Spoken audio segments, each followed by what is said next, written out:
Assalamualaikum warahmatullahi wabarakatuh.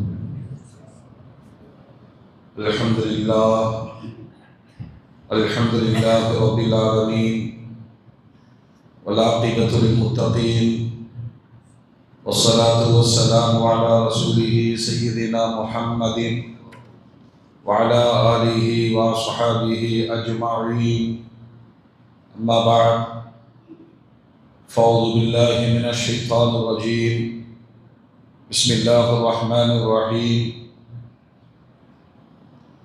أفلم يسيروا في الأرض فتكون لهم قلوب يعقلون بها أو آذان يسمعون بها فإنها لا تعمى الأبصار ولكن تعمى القلوب التي في الصدور.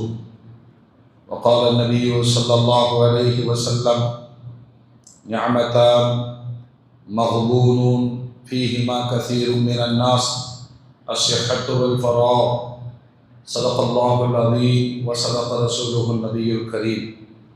اللهم صل على سيدنا محمد وعلى آل سيدنا محمد وبارك وسلم وكرم عليه. அளவிலா அருளும் நிகரில் அன்பும் கொண்ட எல்லாம் அல்ல அல்லாஹ்வின் திருநாமம் போற்றி ஆரம்பம் செய்கின்றேன். சாந்தியும் சமாதானமும் ஈருலக சரதார் அகிலத்தின் அருட்கொடை பிரபஞ்சத்தின் பேரொளி நம் உயிரினும் மேலாகிய கண்மணி நாயகம் ஹஜ்ரத் முஹம்மது ரசூலுல்லாஹ் ஸல்லல்லாஹு அலைஹி வஸல்லம் அன்னவர்களின் மீதும் அன்னாரின் அடிச்சுவற்றை பின்பற்றி வாழ்ந்து வழிகாட்டிய உத்தம சத்திய சஹாபாக்கள், தாபிஈன்கள், தபஉ தாபிஈன்கள், அவுலியாக்கள், நாதாக்கள், ஷுஹதாக்கள், குறிப்பாக பரக்கத்து நிறைந்த ஜும்மாவுடைய நன்னாளில் அல்லாஹ்வுடைய இல்லத்தில் சங்கமித்திருக்கிற நாம், நம் மக்கள், உலக மூமின்கள் அனைவர் மீதும் அல்லாஹ்வின் பேரருள் என்றென்றும் நின்று நிலவட்டுமாக. ஆமீன். அல்ஹம்துலில்லாஹ்.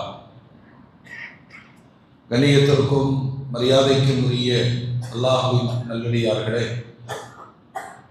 அருமையான மூமின்களே, சகோதரர்களே, நபிகள் நாயகம் ஸல்லல்லாஹு அலைஹி வஸல்லம் ஒரு ஹதீஸில் மனித சமுதாயத்திற்கு அல்லாஹ் இரண்டு நிஅமத்துகளை, அருட்கொடைகளை வழங்கி இருக்கிறார். பெரும்பாலும் அந்த இரண்டு நிஅமத்துகளுடைய, அருட்கொடைகளுடைய விஷயத்தில் மக்கள் ஏமாற்றப்பட்டவர்களாகவே இருக்கிறார்கள்.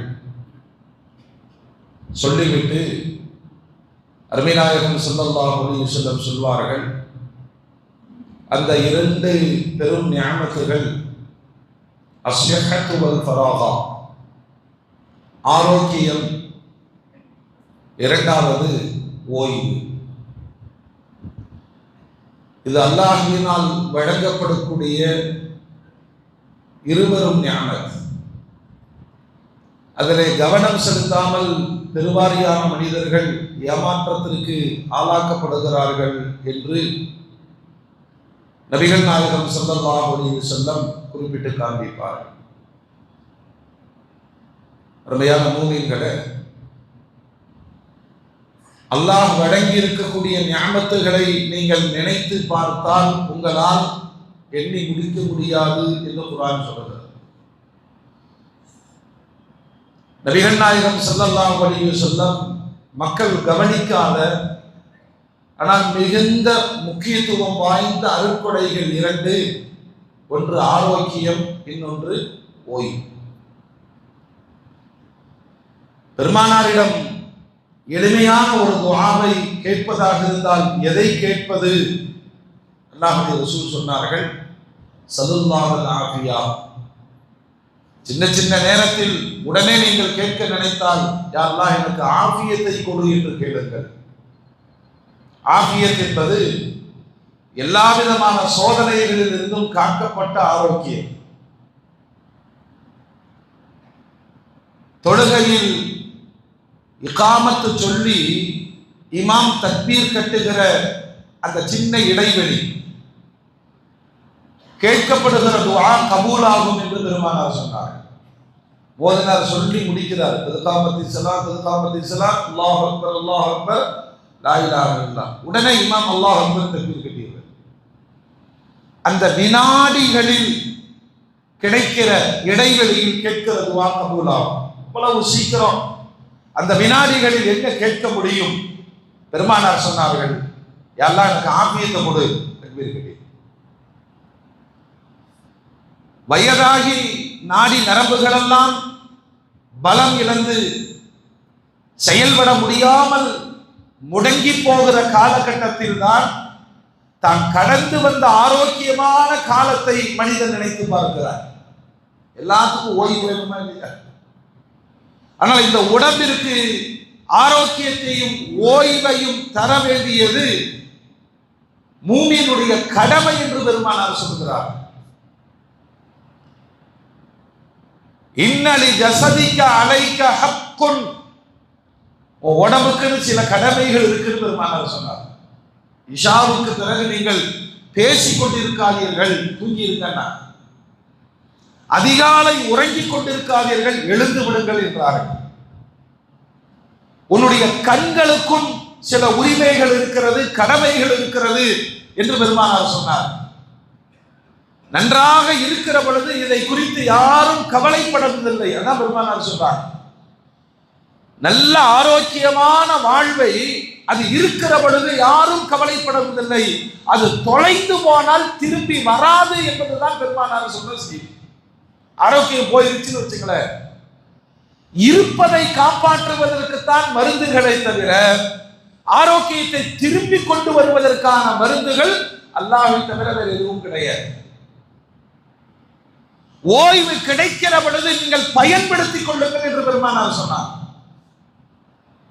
சமுதாயத்தில் வாழ்க்கையை கடத்த வேண்டும் என்பதற்காக கடினமாக உழைக்கக்கூடிய மக்கள் இருக்கிறார். மிக கடுமையாக உழைக்கக்கூடியவர்கள், உடல் ரீதியாக உள்ள ரீதியாக பயணங்கள் மேற்கொண்டு, நம்மெல்லாம் ஞாயிற்றுக்கிழமை ஓய்வு கிடைக்கும், கொஞ்ச நேரம் தூங்கிடலாம், அப்பதான் குடும்பத்துக்காரங்க தான் சொல்லுவாங்க, இன்னைக்கு லீவு, வெளியில கூட்டிட்டு போங்க. மனிதனுக்கான மிக பெரும் சோதனை. பெருவாரியான மனிதர்கள் கவனிக்காத அல்லாஹ்வுடைய நிஅமத் ஆரோக்கியமும் ஓய்வும். நல்ல ஆரோக்கியமாக இருக்கிற பொழுது நிறைய வணக்கம் செய்து கொள்ளுங்கள். ஓய்வு கிடைக்கிற பொழுதெல்லாம் இந்த உடம்பிற்கான பாதுகாப்பை உறுதி செய்து கொள்ளுங்கள். மோமின்களே, பள்ளிக்கூடங்கள் எல்லாம் முடிந்து விடுமுறை இருக்கிற இந்த காலகட்டம், கோடை விடுமுறை, இயல்பாகவே வெயிலினுடைய தாக்கம் அதிகம், கூடவே கோடையினுடைய நோய்களும் குழந்தைகளை பாதிக்கும். சரும நோய்களும் அம்மை போன்ற நோய்களும் ஒவ்வாமைகள் எல்லாம் ஏற்படும். ஆரோக்கியம் குறித்தும் தன்னிடம் ஒப்படைக்கப்பட்ட குழந்தைகளுடைய அமானிதங்கள் குறித்தும் தன்னை குறித்தும் கவலைப்படுவதோடு குழந்தைகளுக்கான இந்த ஓய்வு காலங்களை நல்ல வழியில் பயன்படுத்த வேண்டும். ஒரு மிஷினரி மாதிரியே வாழ்றோம். ஆண்டு முழுவதும் குழந்தைகளும் நாமும் ஓடிட்டே இருக்கிறோம். சில குடும்பங்களில் எப்படி இருக்கும் தெரியுமா?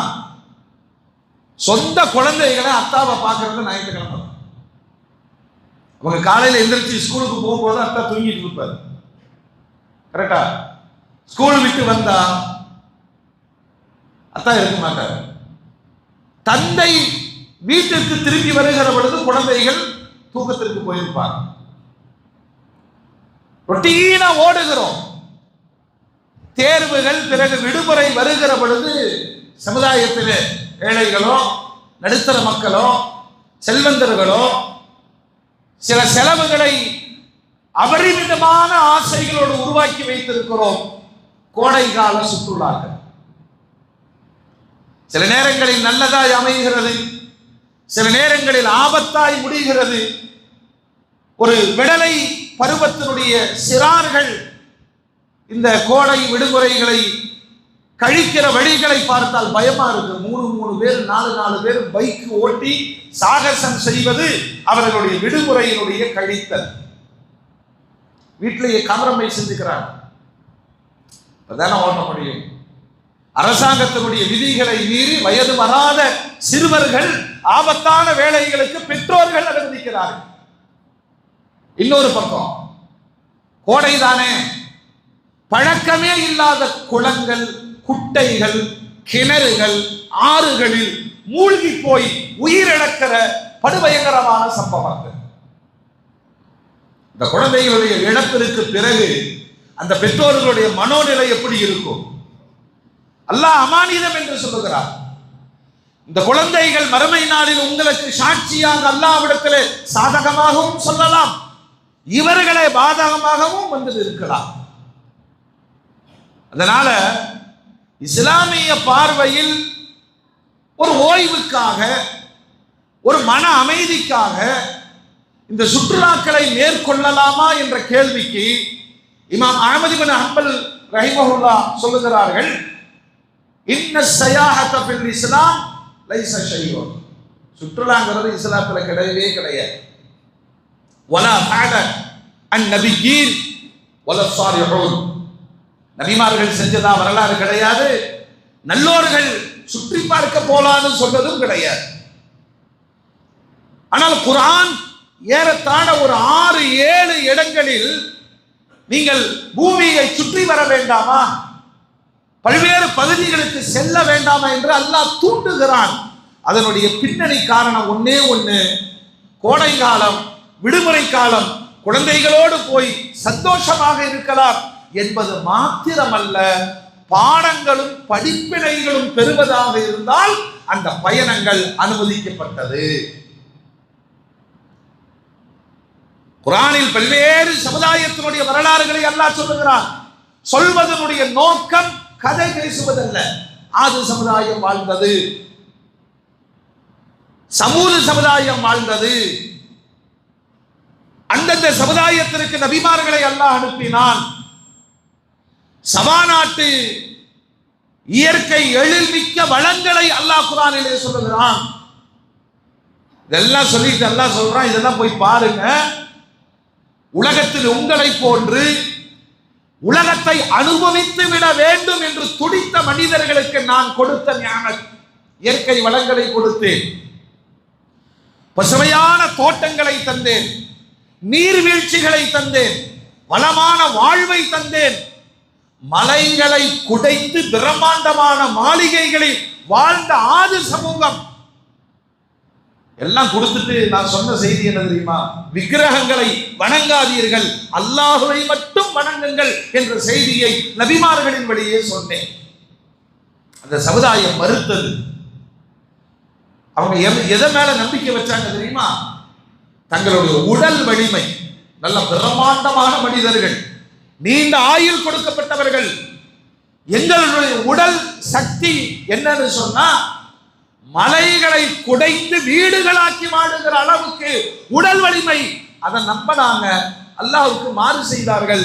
ரப்புல் ஆலமீன் 7 இரவு 7 பகல் கடும் காற்றை வீசி அவர்கள் வாழ்ந்த நகரங்களை அழித்தொழித்து குர்ஆனிலே சொல்லுகிறார், போய் பாருங்க அல்லாஹ்வை மறுத்தவர்களின் முடிவுகள் எப்படி இருந்தது. ஜாலியா அப்படியே ஊட்டிக்கு போலாம், கொடைக்கானல் போலாம், ஏற்காடு போலாம், நீர்வீழ்ச்சிகளை தேடி போலாம். அப்படி சென்றாலும் அல்லாஹ்வின் குதிரத் வல்லமையை பார்க்கிற பாடம் இருக்க வேண்டும்.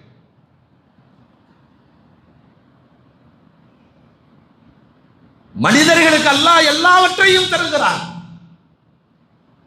சுவனத்தில் எதையெல்லாம் தருவேன் என்று அல்லாஹ் சொல்லி இருக்கிறானோ அவைகளை துன்யாவே காமிச்சிட்டாங்க, அனுபவிக்க சொல்லுகிறான்.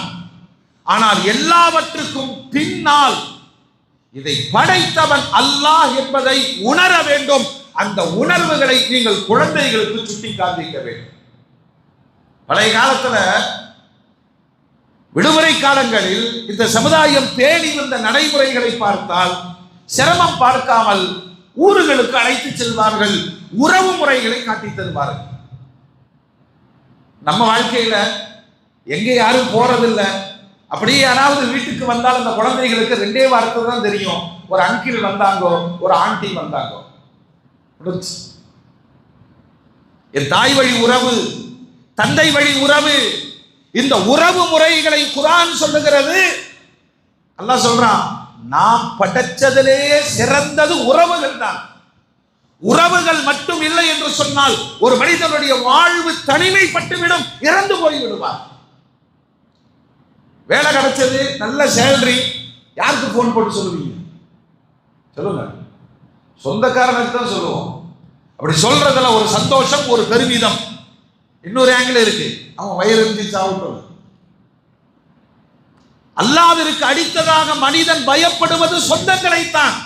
தப்பு செய்ய போகும்போது அவனுக்கு அல்லாஹ்வை பத்தி பயம் வராது, சொந்தக்காரனுக்கு தெரியாம பார்த்துக்கணும். யாரை பற்றியும் கவலை இல்லை. ஒரு தலைமுறைகள் உறவுகளை தெரியாமல் வளர்த்து விட்டதனுடைய விளைவு. இன்னொன்னு பார்க்கணும், எல்லாம் குழந்தைங்க கூட்டிட்டு அங்க இங்க போனா செலவாகுமே. உங்கள் குடும்பத்திற்காக செலவழித்தல் என்பது இபாதத் என்று பெருமானார் சொல்றார்.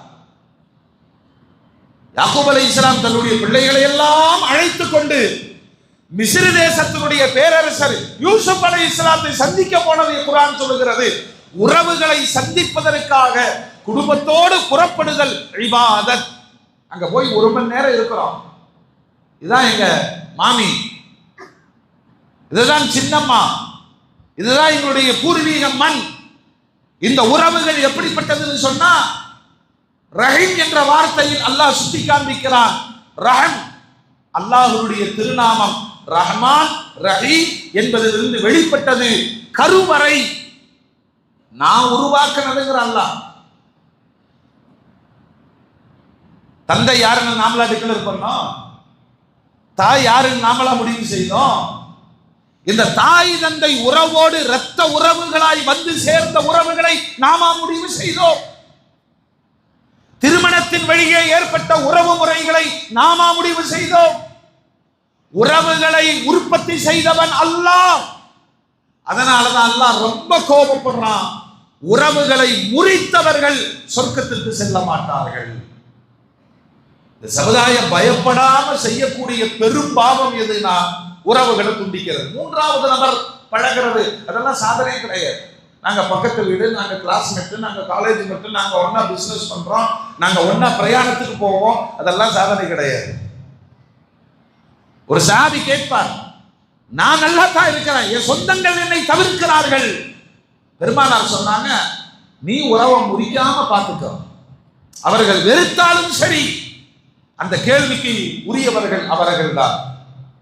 ரொம்ப பயப்படுறோம். சொந்தக்காரன் கடன் கேட்டுருவான், வீட்டில் வந்து விருந்துக்கு உட்கார்ந்துருவான், அவன் வந்தான செலவாகும், தேவையில்லாததெல்லாம் பேசுவான், போட்டு கொடுப்பான். அதுக்கு பேரு தான் உறவு. மனைவி மக்களோட நேரா போய் நீங்க கனடால செட்டில் ஆயிருங்க, யாரோ மனிதர்களோட வாழுங்கள். வாழ்வின் அர்த்தம் தெரியாத சுவடுகள் இல்லாமல் அழிந்து போய்விடுவோம். அவ்வளவு வலியுறுத்தினார்கள் பெருமானார். ஹஜ்ஜத்துல் விதாஇல் வைத்து சத்தியம் வாங்கினார்கள், உறவுகளை முறிக்க மாட்டோம் என்று சொல்லுங்கள். சொன்னதோடு யாரெல்லாம் முறிச்சவங்க இங்க இருக்கீங்களோ உடனே சமாதானமாகுங்கள் என்று சொன்னார்கள் பெருமானார். கசக்குது, ஆனா அதுதான் நம்முடைய தெம்பு, அதுதான் நம்முடைய உயர்வு, அது இறைவனுடைய கடமை. இந்த உறவுகளை சொல்லிக் கொடுத்து குழந்தைகளை வளர்ப்பதற்காக கோடை விடுமுறைகளை பயன்படுத்தலாமா இல்லையா? அதன் வழியே உறவுகளை சொல்லிக் கொடுங்கள் என்று பெருமானார் சொன்னார். அரபு நாட்டினுடைய வரலாறுகளில் நசப் என்று சொல்லக்கூடிய பாரம்பரியங்கள் ஏடுகளில் இன்றளவும் நம்மள்கிட்ட பேர் என்னன்னு கேட்டா அவன் அப்துல்லான்னு சொல்லி முடிச்சிருவார். அப்புறம் திரும்பவும் கேட்கணும், உங்க அத்தா யாரு இல்லையா? ஆனால் அரபுகளுடைய பழக்கம் அப்படி அல்ல. பேர் என்னன்னு கேட்டா 5 தலைமுறைக்கு சொல்வார். பெருமானார் 23 தலைமுறைகள் சொன்னார்கள். தஅல்லமுல் அன்சாப், நீங்க உங்க உறவு முறைகளை கற்றுக்கொள்ளுங்கள் என்று சொன்னார்கள். நீ யாரு, உங்க அத்தா யாரு, உங்க அம்மா யாரு, அந்த பூர்வீகம் என்ன, வந்த வழிமுறைகளை தெரிந்து கொள்ளுங்கள். அதனால் உறவு முறைகளை வளர்ப்பதற்கும் அதை பாதுகாப்பதற்கும் காரணமாக அமையும் என்று பெருமானார் சொன்னார்கள். வருஷம் முழுவதும் ஸ்கூலு ஸ்கூலு ஸ்கூலு. சொந்த சின்னத்தாவுக்கு தன்னுடைய அண்ணன் பிள்ளைகள் எல்லாம் தெரியாது. காலங்கள் ஓடும். ஏதாவது ஒரு நேரத்தில் ஒரு திருமணத்தில் அல்லது ஒரு மரணத்திலே மெதுவா சொல்லுவார், இவங்க சின்னத்தான் சின்னத்தானா. அவன் கேட்கிறான், சின்னத்தானா என்னங்கிறான். என் கூட பிறந்தாங்க. எப்படி இருக்கிறது? ஒரு தாய் வயிற்றில் பிறந்தவர்களின் அறிமுகங்கள் கூட ஆக்கப்படாத இந்த காலகட்டத்தில் ஒன்று விட்ட உறவுகள். நமது முன்னோர்கள் அதை பயன்படுத்தினார்கள். குறைந்தபட்சம் அப்படி செய்வதற்கு அல்லாஹ் தௌஃபீக் செய்வானாக. இரண்டாவது, ஆமா விளங்கி வைத்தது ரொம்ப தவறு. எல்கேஜியிலிருந்து தொடங்கி அவங்க காலேஜ் வரைக்கும் ஏறத்தாழ ஒரு 22-23 வயது கல்வியிலே செலவழிக்கிறாங்க இல்லையா? பல நேரங்களில் ஒரு திருமணத்திற்கு நாம் கலந்து கொள்வது குழந்தைக்கு கையில் தான் இருக்கு. அவனுக்கு எக்ஸாம்னு சொன்னா நாம கல்யாணத்துக்கு போக மாட்டோம். அவன் இன்டர்வியூக்கு போறான், மவுத்துக்கு நாம போக மாட்டோம். இவ்வளவு தியாகங்கள் செய்கிற நீங்கள் அவர்களுடைய மார்க்கம் சார்ந்த அறிவுகளுக்காக எந்த நடைமுறைகளை நாம் அவர்களுக்கு கற்றுக் கொடுத்திருக்கிறோம்? வாரம் முழுவதும் ஸ்கூலு, சாயந்தரம் டியூஷனு, சனி ஞாயிறு கூட சிறப்பு வகுப்புகள் முடிஞ்சது, மொத்தமும் முடிஞ்சது. சரி விடுமுறை, 5 நேர தொழுகைக்கு கையை பிடிச்சி கூட்டிட்டு வாங்க. சமுதாயத்தை காட்டிக் கொடுங்கள். அல்லாஹ் குர்ஆனிலே 7-8 வசனங்களில் பேசி வருகிறார். வாய்ப்புகளை ஏற்படுத்தி நீங்கள் பல்வேறு இடங்களுக்கு பயணப்படுங்கள் படிப்பினைக்காக. ஒரு போருக்கு புறப்பட்டு போன பெருமானார் ஸல்லல்லாஹு அலைஹி வஸல்லம் மதீனாவுக்கும் சிரியாவுக்கும் இடைப்பட்ட இடத்தில் ஒரு ஊரை கடந்து போகிறார்கள். அப்படி கடக்கிற பொழுது தன் சஹாபாக்களுக்கு சொன்னார்கள், இந்த இடத்தை விரைவாக கடந்து சென்று விடுங்கள், போறோம், இந்த இடத்தை சீக்கிரமா கடந்து போங்க. அப்படி சொன்ன பெருமானார் தன்னுடைய முகத்தில் துண்டை போட்டுக் கொண்டு சொன்னார்கள், அல்லாஹ்விற்கு மாறு செய்த சமூக சமுதாயம் அழிக்கப்பட்ட இடம், அந்த தண்டனைகள் நம் மீதும் வந்துவிடுமோ என்று பயந்து அழுத நிலையில் இந்த இடத்தை கடந்து போங்கள் என்று பெருமானார் சொன்னார். ஒரு பயணம். அந்த பயணக்கு இடையிலே வரலாற்று சிறப்புமிக்க இடத்தை பார்க்கிறார்கள். ஒரு மிக பெரும் சமுதாயம் வாழ்ந்தது, அல்லாஹ்வுடைய கோபத்திற்கு ஆளாக்கப்பட்டது. அந்த அதாப், அந்த தண்டனை இன்றளவும் இருக்கும். நீங்களும் பயந்து கொள்ளுங்கள், வேகமாய் கடந்து விடுங்கள் என்று தன்னுடைய சமுதாயத்திற்கு பெருமானார் சொன்னார். இந்த உலகத்தை அல்லாஹ் படைச்சா அதை விரிவாக்கம் செய்த பங்கு மனிதனுக்கு இருக்கிறது. நம்ம இந்தியா உலகத்தினுடைய மிகப்பெரிய சுற்றுலா தலம். முகல் சாம்ராஜ்யத்தினுடைய கட்டிடக்கலைகள், இந்த பாசிச பயங்கரவாத அரசு அதையெல்லாம் அடையாளம் இல்லாமல் ஆக்குவதற்கான செயல்பாடுகளை தொடர்ந்து செய்து கொண்டே இருக்கிறார்கள். தாஜ்மஹால், செங்கோட்டை, டெல்லி ஜாமியா மஸ்ஜித், சார்மினார், குத்துபு மினார், இவைகள் வெறும் கட்டிடங்கள் அல்ல, ஒரு ஈமானிய சமுதாயத்தின் உயிரோட்டமான கலைகளுக்கான அத்தாட்சி. என்னப்பா பண்ண? 23 வயசு, காலேஜ் படிச்சனுங்க. இப்ப என்னப்பா பண்ற? ஐடி கம்பெனிக்கு போயிட்ட, 24 மணி நேரம் கம்ப்யூட்டரும் கண்ணும், ஒரு 70,000 ஒரு 1 லட்சம் வரை சம்பளம். என்னப்பா செய்ய போற?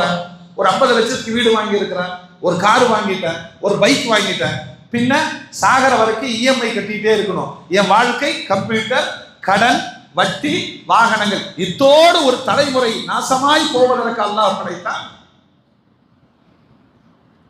இப்படியான ஒரு நரக வாழ்வை அனுபவிப்பதற்கு அல்லாஹ் இந்த ஆயுளை தந்தான். வெளி உலகத்தை பாருங்கள். நம்ம சுற்றுலா என்ன நினைச்சுக்கிறோம்? என்ஜாய் பண்றது. அதிலும் ஒரு தலைமுறை நண்பர்களாக சேர்ந்து வெளியூர்களுக்கு சென்று விட்டால் ஹராம் எல்லாம் ஹலாலாக மாறிவிடும். மிகப்பெரிய பாவச் செயல். இந்த தொழுகையில ஒரு சட்டம் இருக்கு. பிரயாணத்துக்கு போனா 4 ரக்காத் தொழுகை கஸ்ரு. இமாம் ஷாஃபி ரஹ்மத்துல்லாஹி அலைஹி சொல்றாங்க, பாவம் செய்யறதுக்கு போனா அந்த சட்ட சலுகை உனக்கு இல்லைங்கிறாங்க. வெளியூருக்கு போய் தண்ணி அடிக்கிறது, பாவகரமான செயல்களில் ஈடுபடுதல், கும்பலா செய்து கோரச கத்திட்டா மொத்த உலகத்தை நாம குடிச்சிட்டோங்கிற மாதிரி ஒரு மனநிலையில் ஒரு தலைமுறை வெறிபிடித்தவர்களாக இருக்கிறதே. அல்லாஹ் குர்ஆனில் சொல்றான், மனிதனுடைய பிரம்மாண்டத்தின் உச்சங்கள் சமுதாயம், ஆது சமுதாயம், இரமதாத்தில் இமாத், அப்படி ஒரு கட்டிடக்கலை உருவாக்கங்கள் லம் யுஹ்லக் மிஸ்லுஹா ஃபில் பிலாத், எந்த ஊர்ல இது வரைக்கும் அப்படி படைக்கப்படல, உருவாக்கப்படல. ஆது சமூகத்தினுடைய பிரம்மாண்டமான வாழ்வு. சில ஊர்களுக்கெல்லாம் நம்ம போவோம், ரெண்டு பக்கமும் விளைச்சல்கள், பசுமைகள், நீர்வீழ்ச்சிகள், ஆகா பூமியிலே ஒரு சொர்க்கமா. ரசிப்பதற்கு பின்னால் இதை இவ்வளவு அருமையாக படைத்தவன் யார்? சிந்தனைகளுக்கான பாடங்கள். மனுஷனுடைய பிரம்மாண்டத்தை பார்த்து அதிசயித்து நிற்கிறோம். செவ்வாய் கிரகத்திலிருந்து எடுக்கப்பட்ட போட்டோவில் பூமியில இருந்து தென்பட்ட முதல் காட்சி எதுனா சீன பெருஞ்சுவர். உலக அதிசயங்கள்ல ஒண்ணு. ஒரு இடிபாடுகளை சரி செய்வதற்கு அங்கு தோண்டிய பொழுது பன்னூற்றுக்கணக்கான மனித உறுப்புகளும் தலைகளும் கிடைத்ததாய் வரலாறு எழுதுகிறது. ஒரு உலக சாதனையை உருவாக்க பல்லாயிரக்கணக்கான தொழிலாளர்களை பலி கொடுத்திருக்கிறார்கள் என்பது சீன பெருஞ்சுவருக்கு பின்னால், அதிசயத்திற்கு பின்னால் மறைந்திருக்கிற ஏழைகளின் பரிதாபங்கள். பெருமானார் ஸல்லல்லாஹு அலைஹி வஸல்லம் ஹஜ்ஜுக்கு வருகிற பொழுது மினா ஹஜ் நிறைவேற்றப்படும் இடம். பெருவாரியான ஹஜ்ஜினுடைய 6 நாட்களில் 5 நாட்கள் பயன்பாட்டில் இருக்கக்கூடிய இடம் மினா. அதுல ஒரு இடத்தை பெருமானார் வாதி முஹஸ்ஸர் போர்டு வச்சிருக்காங்க, வாதி முஹஸ்ஸர். அந்த இடத்திற்கு வந்தவனே ஒட்டகத்தை சாட்டையால் அடித்து வேகமாய் விரட்டினார்கள் பெருமானார். சஹாபாக்கள் சொன்னாங்க, சீக்கிரம் சீக்கிரம் சீக்கிரம். காரணத்தையும் சொன்னார்கள். அல்லாஹ்வுடைய இல்லத்தை அழிப்பதற்காக வந்த அபரஹா என்ற மன்னனின் யானைப்படை இங்கு வைத்துதான் அழிக்கப்பட்டது. அலம் தர கைஃப ஃபஅல ரப்புக பி அஸ்ஹாபில் ஃபீல். யானைப்படை எப்படி அழிக்கப்பட்டது என்று நீங்கள் பார்க்கவில்லையா? அல்லாஹ்விடத்தில் இந்த பிரம்மாண்டங்கள் மனிதர்களால் உருவாக்கப்பட்டது என்பது சாதனை அல்ல, அது சோதனை. உலகத்துல ஒருத்தருடைய உடம்பு இன்றளவும் பாதுகாக்கப்படுகிறது. அல்லாஹ் குர்ஆன்ல சத்தியமிட்டு சொன்னான், ஃபல்யோம நுனஜ்ஜீக பிபதனிக லிதகூன லிமன் கல்பக ஆயா.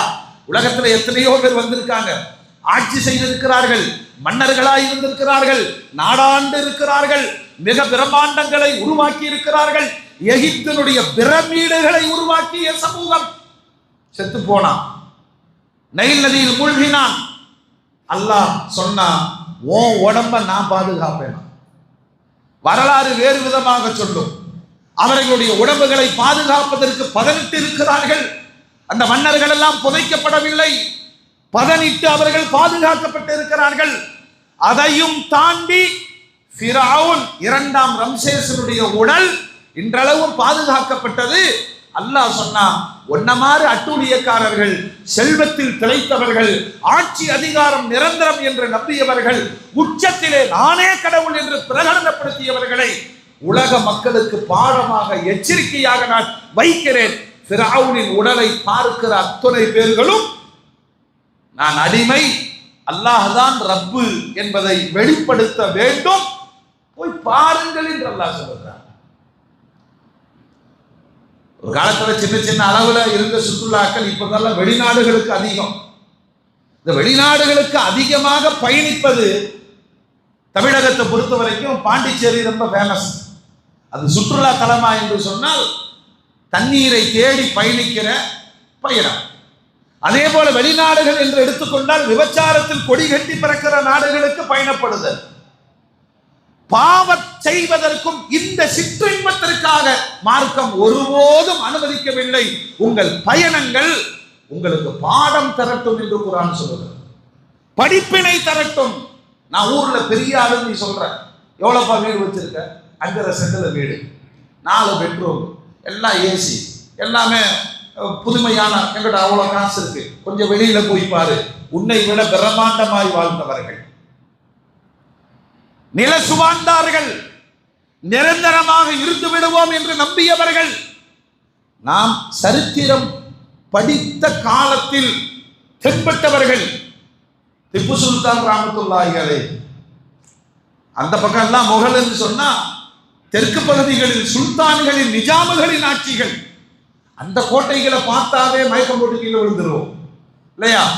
பிரம்மாண்டமான கோட்டைகள், சாமானிய மனிதர்கள் பயணிக்க முடியாத வழித்தடங்கள்.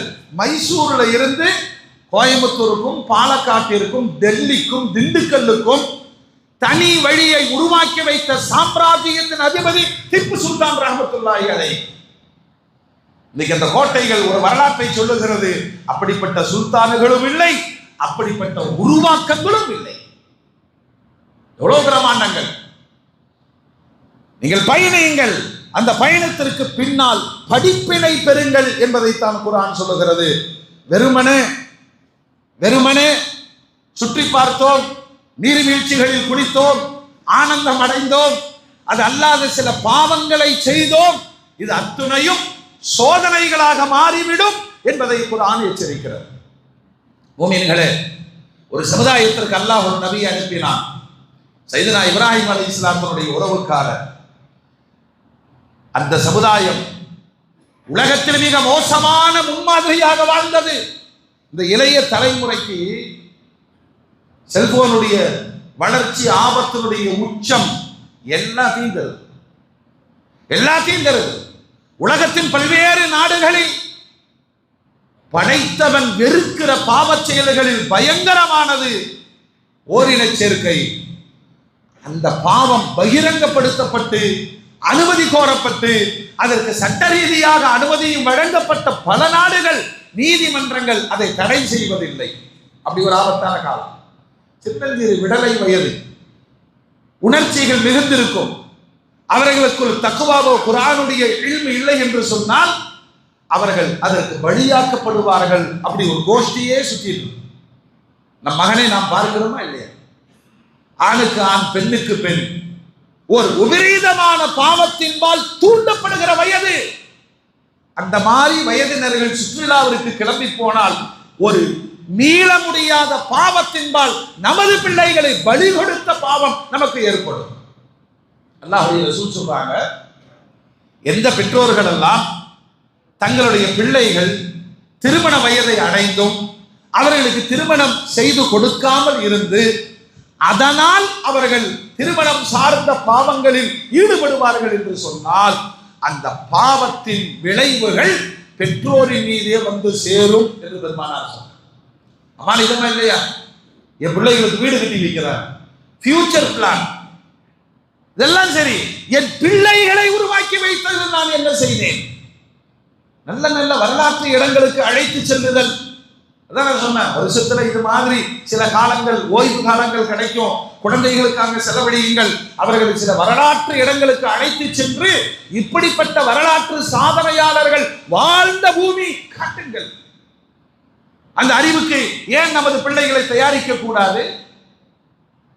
குர்ஆனை கற்றுக் கொடுங்கள், வரலாற்றை வாசிக்க சொல்லுங்கள். ஒன்னே ஒண்ணுதான், போனை கையில கொடுத்துட்டா 4 மையத்து 4 ரூம்ல கிடக்கும். ஒரு விபரீதமான முடிவை நோக்கி பயணிக்கிற ஒரு தலைமுறையை காப்பாற்ற வேண்டிய அவசியம். சுற்றுலா போங்க, சந்தோஷமா இருங்க. ஒரு தந்தையாக இடையிடைய வரலாற்றை சொல்லுங்கள். உலகத்துல வேறு எங்கும் இல்லாத அளவு இந்திய தேசத்திலும் இலங்கையிலும் நிறைய தர்காக்கள் இருக்கிறது. இந்த தலைமுறைக்கு அதை ஜீரணிக்க முடியாத ஒரு விஷயம். ஏன்னா அப்படி சொல்லிக் கொடுத்து விட்டார்கள். தர்காக்களுக்கு பின்னால் உள்ள மறைந்த வரலாறுகள் சொல்லப்படவில்லை. ஒரு நாட்டிற்குள் மிகப்பெரிய இஸ்லாமிய எழுச்சியை உருவாக்கியவர்கள் எங்கிருந்தோ வந்தார்கள். ஈரானில் இருந்து, ஈராக்கில் இருந்தோம், சவுதியில் இருந்தோம், மக்காவில் இருந்தோம், மதீனாவில் இருந்தோம். ஒரு தர்காவுக்கு போய் அதனுடைய வரலாற்றை நீங்கள் தேடி பார்த்தால் அரபுலக நாடுகளில் இருந்து இஸ்லாத்தை பரப்புவதற்கு புறப்பட்டு வந்த ஒரு பெருங்கூட்டம் தேசம் முழுக்க இஸ்லாத்தை பரப்பியது. நாம தலித்துகளாக இருந்தோம், பிற்படுத்தப்பட்டவர்களாக இருந்தோம், தாழ்த்தப்பட்டவர்களாக இருந்தோம், பொது தெருக்களில் நடப்பதற்கு கூட அனுமதி மறுக்கப்பட்டோம். நம்மள பாரம்பரிய முஸ்லிம் தான் கிடையாது. ஜாதிய வன்கொடுமையினால் துன்புறுத்தப்பட்டோம். வியாபாரத்திற்கும் வணிகத்திற்கும் வந்த ஒரு குழு, அவர்களுடைய வாழ்க்கை முறை தீண்டாமை இந்த சமூகத்தை ஈர்த்தது. இஸ்லாத்தை ஏற்றுக்கொண்டார்கள் நமது முன்னோர்கள். இன்னைக்கு சுதந்திரமாக வாழுகிறோம். எங்கெங்கெல்லாம் வரலாற்றில் 1000 ஆண்டுகளை தாண்டி, ராஜஸ்தான்ல அஜ்மீருக்கு போய் வந்தவர்களுக்கு தெரியும், அதற்கு பின்னால் இருக்கிற வடபகுதியினுடைய இஸ்லாம் ஹாஜா முஹைனுddin சிஷ்தி ரஹ்மத்துல்லாஹி அலைஹி அவர்களால் கொண்டு வரப்பட்ட மார்க்கத்தின் வெளிப்பாடு. சும்மா இந்த நடக்கிற சில சம்பிரதாயங்கள், சில சங்கடமான நிகழ்வுகளை பார்த்து விட்டு ஒரு முடிவுக்கு வந்துடக்கூடாது.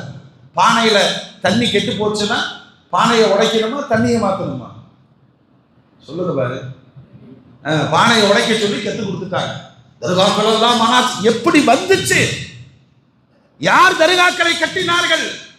ஏன் ஒரு தனி மனிதனுக்காக அப்படிப்பட்ட உருவாக்கங்கள் நடந்ததுன்னா, அன்றைக்கு வாழ்ந்த சமூகங்களுக்கு தெரியும் என் இஸ்லாத்தின் காரணமே இந்த பெரியவர் தான்.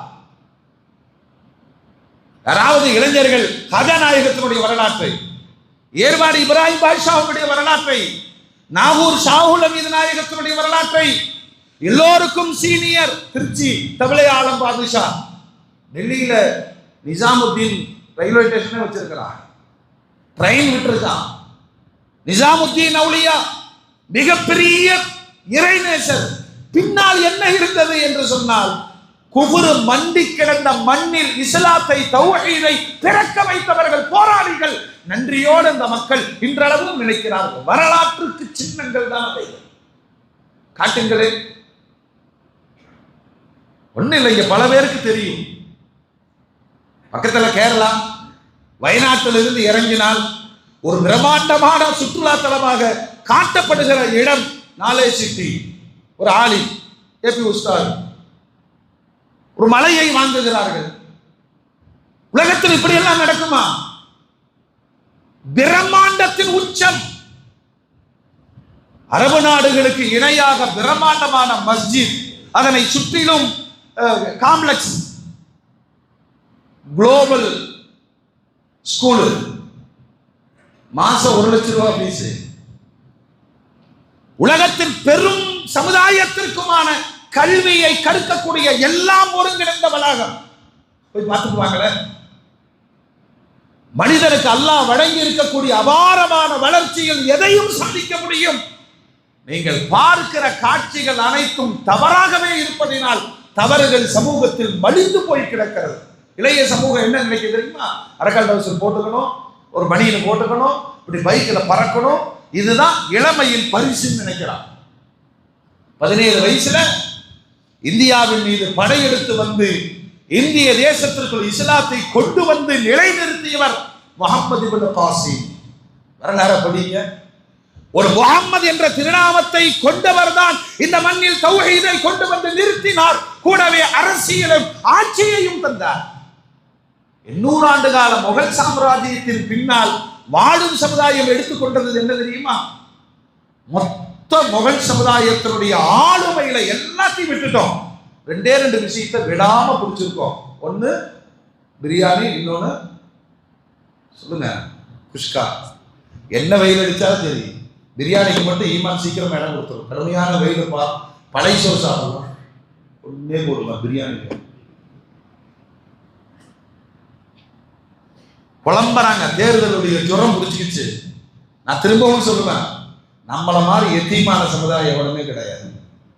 மொத்தமா ஒரு 6 சீட்டு காலில் விழுந்து கதறி எல்லாம் அவன் கொள்கையெல்லாம் தொலைச்சிட்டான். ஆனா ஒண்ணு சமுதாயம் புரிஞ்சுக்கணும், இந்த 6 சீட்டுகள் சமுதாயத்தினுடைய அங்கீகாரத்துல வந்ததல்ல. அவங்க தொழில்காரங்க, பகலமா தொழில் செஞ்சுட்டு இருக்கிறாங்க. சமுதாயம் ஒருங்கிணைக்க வேண்டும். அவர்கள் சமூகத்தின் பிரதிநிதிகளும் அல்ல. வர சொல்லுங்களேன், வர சொல்லுங்க. சமுதாயத்தினுடைய பிரதிநிதியாக களத்தில் நிற்கிறோம்.